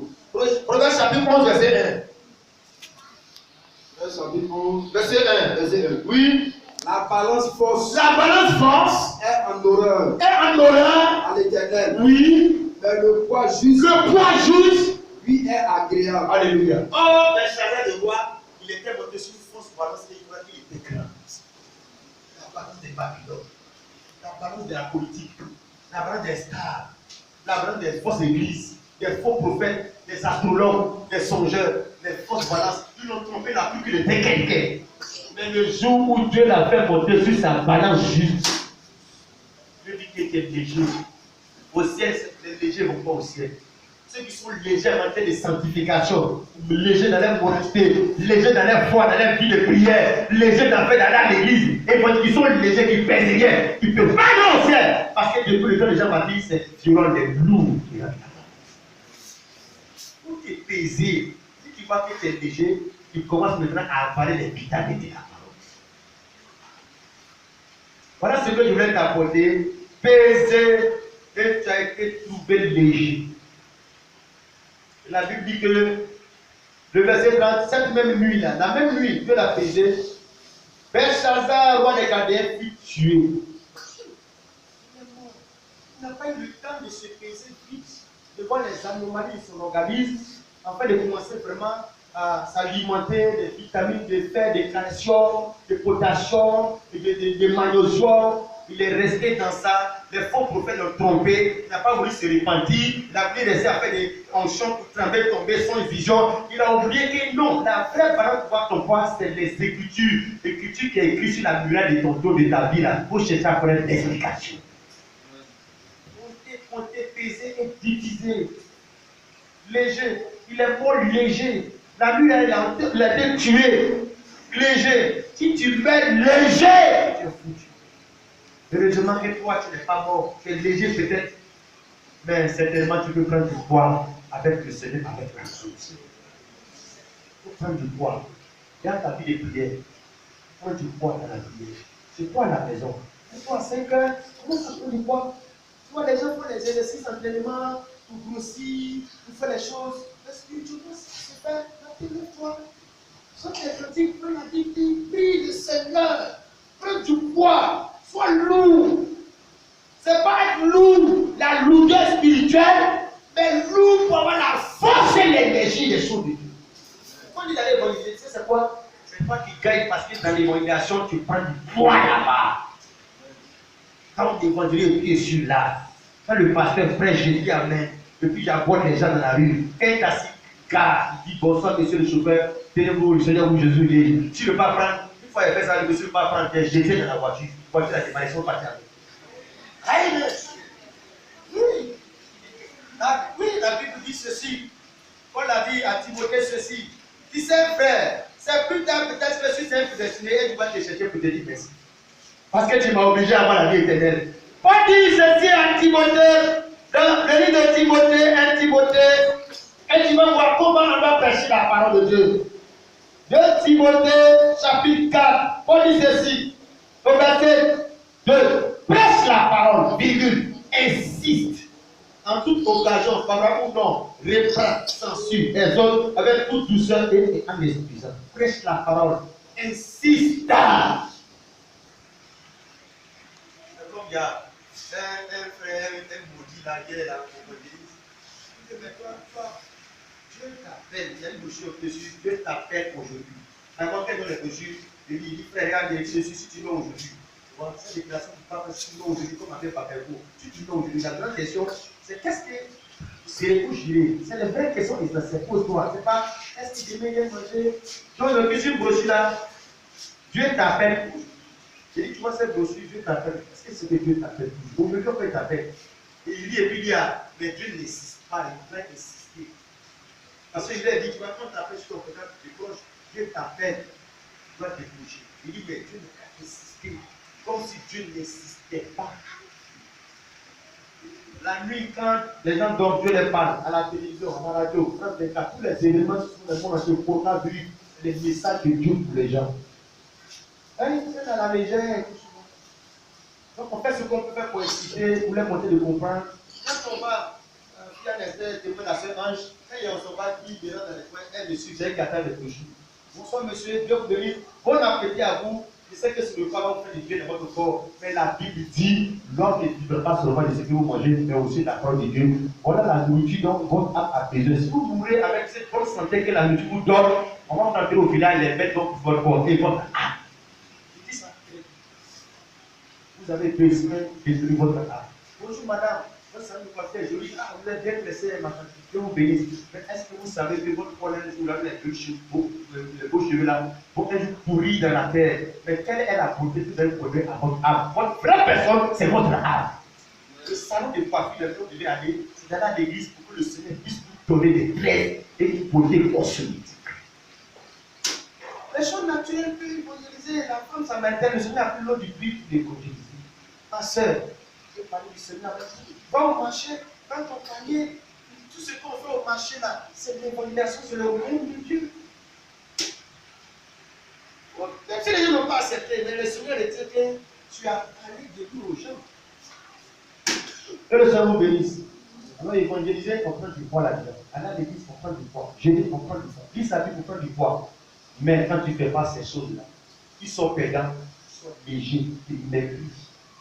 La négligence te fait négligence. On te fait sur le poids des Écritures de la Bible. Oui, Dieu m'a dit, Dieu m'a dit, Dieu m'a révélé tant. On te met sur le poids, la parole des Écritures. Parce que les personnes ne pèsent rien. Soyons ce que Dieu veut que nous soyons.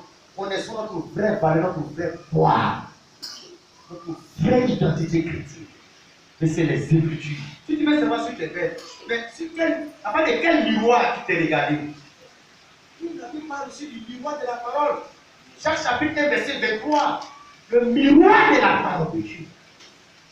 Donc tout ce qui est dans le spirituel, unité de mesure, balance, poids, mathématiques calculées, miroir. Aujourd'hui, si tu venais à mourir, toutes les soeurs ici, vous êtes bien belles. Si aujourd'hui tu venais à mourir, quelle sera la beauté de ton âme? Alléluia. Que seras-tu devant le Seigneur? Quelle sera ta vraie valeur?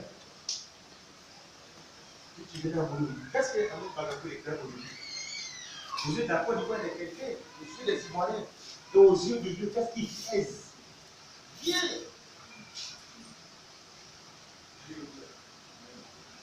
Est-ce que la famille te pèse avec Dieu? Tu pleurais comme cela là. Quand on regarde, on est parti au village du grand-père d'Olivier, c'est là que tu vas dire, ah, c'est en fonction des funérailles que tu vas dire, ah, lui là vraiment il était quelqu'un. Quand tu ne l'as pas connu. Grand funérailles, beaucoup de pages, des artistes. Mais tu te dis que, mais actuellement où les gens sont sous page là, qu'est-ce qu'ils représentent dans le séjour des morts? Luc chapitre 16, l'homme riche chez Lazare. Lazare n'était rien sur la terre. Mais quand il est mort, on a vu que Lazare pesait lourd. Les plaies, sur les ulcères, la pauvreté, il pesait lourd aux yeux de Dieu. Mais l'homme riche qui pesait sur la terre, arrivé de l'autre côté, il pesait rien. Si je ne pèse rien sur la terre et je fais quelque chose dans le spirituel, après la mort, c'est que j'ai tout gagné. Mais que c'est-il à une autre église de monde qui pèse son âme? C'est important. Ne reste plus à la maison. Ne reste plus devant la télé quand il y a culte. Évaluation. Tu ne fais pas pour faire parce que tu veux peser lourd cette année 2021. Tu veux peser lourd dans l'œuvre de Dieu. Quand on dit offrande pour soutenir l'œuvre de Dieu, tu as compris que les gens riches, c'est ceux qui relâchent leur argent, pas ceux qui gardent sur eux. Quand l'argent ne t'appartient pas, c'est comme un défaut de l'argent de Dieu. Que le Seigneur nous bénisse dans le nom de Jésus-Christ. Amen avec les acclamations. On va se tenir debout et chacun va prier. On n'a pas voulu parler, c'est repentir. Il a laissé encore le temps passer la même nuit. Les pauvres, c'est fini. Toi, tu connais ton poids, ta vraie valeur, ta taille. Tu connais maintenant ce que tu fais. Maintenant, ce que tu dois faire, adresse-toi au Seigneur, demande sa grâce, répands-toi, demande-lui de te pardonner ton péché, de te délivrer, demande-lui de te donner la vitamine qui te manque, la parole de Dieu, sa présence, sa personne, sa dignité, sa sanctification et sa nature en toi, au nom de Jésus. Prions le Seigneur.